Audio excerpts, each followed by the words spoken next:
Para mim é motivo de muita alegria estar aqui nessa casa maravilhosa novamente, com todos vocês, trazendo as reflexões maravilhosas do Evangelho de nosso Senhor Jesus Cristo. É um estudo, não é uma palestra, porque eu considero-me como palestrante Divaldo Pereira Franco, no livro do Divaldo Pereira Franco. Então é um estudo, todos nós somos estudiosos da doutrina espírita, então eu vim compartilhar com todos vocês as lições do Evangelho. E o nosso assunto, vocês devem ter visto na divulgação, nós vamos estudar o capítulo 8º. O título do capítulo é Bem-aventurados puros de coração. E o Allan Kardec colocou simplicidade e pureza de coração. Esse é o nosso assunto. Então eu espero que ao término da nossa reunião, que nós possamos retornar para os nossos lares com o nosso coração mais aquecido, com aquela vontade sincera e ardente em melhorar cada dia mais, porque esse é o convite, esse é o apelo da doutrina espírita para cada um de nós. A finalidade da doutrina espírita é essa, é de auxiliar no nosso progresso moral. Porque antes dela, antes do advento do Espiritismo, nós estávamos andando muito lento, a passos de tartarugas.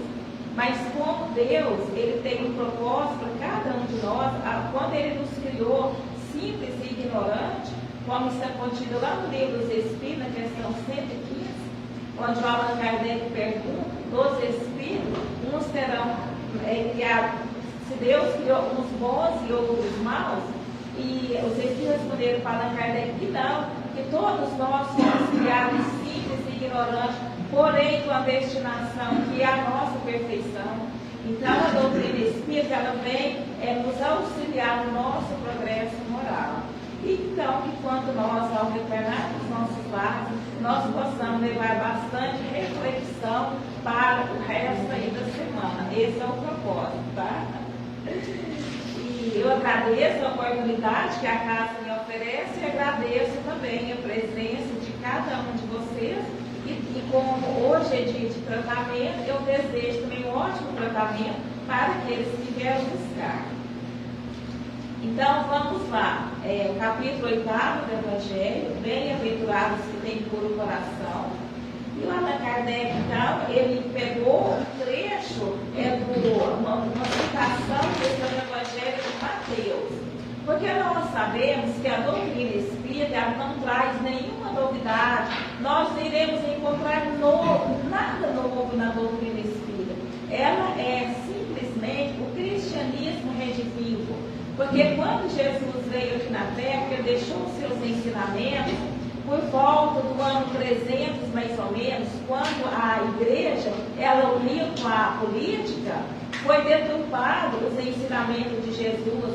Todos aqueles ensinos primitivos foram deturpados, foram interpretados ao modo mesmo da igreja.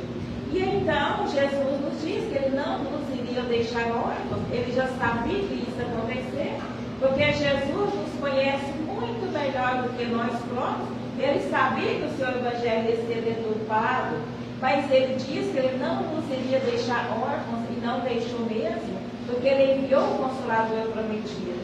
Então, a doutrina espírita não iria encontrar nenhuma novidade. O que é a doutrina espírita? O Allan Kardec, ele pega várias citações bíblicas e vem facilitar para nós o entendimento.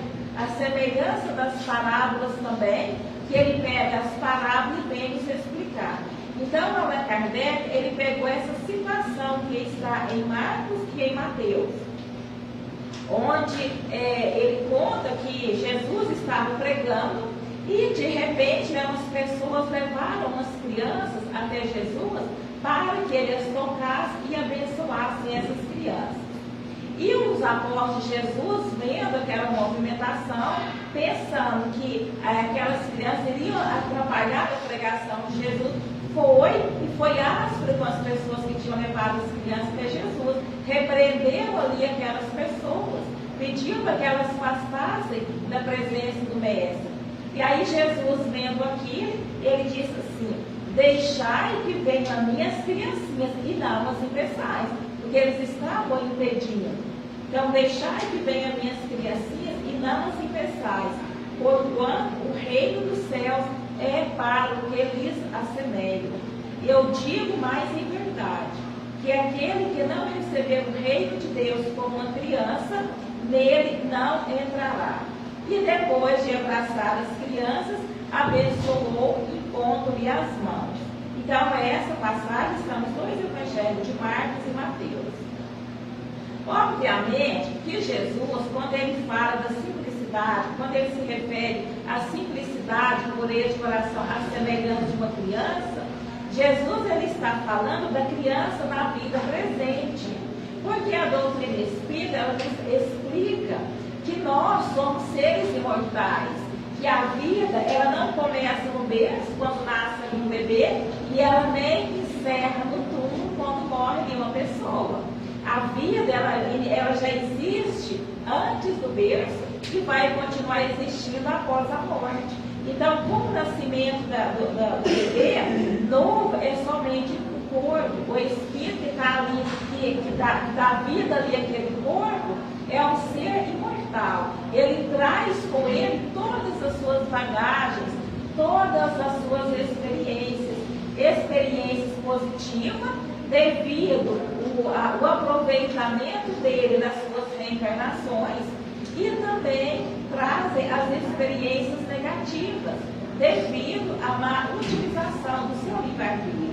Então, todas as experiências que nós já conquistamos ao longo aí desses milênios, porque nós somos espíritos já milenares, tá? Nós não começamos o nosso trajeto, o nosso roteiro, a nossa evolução agora, não.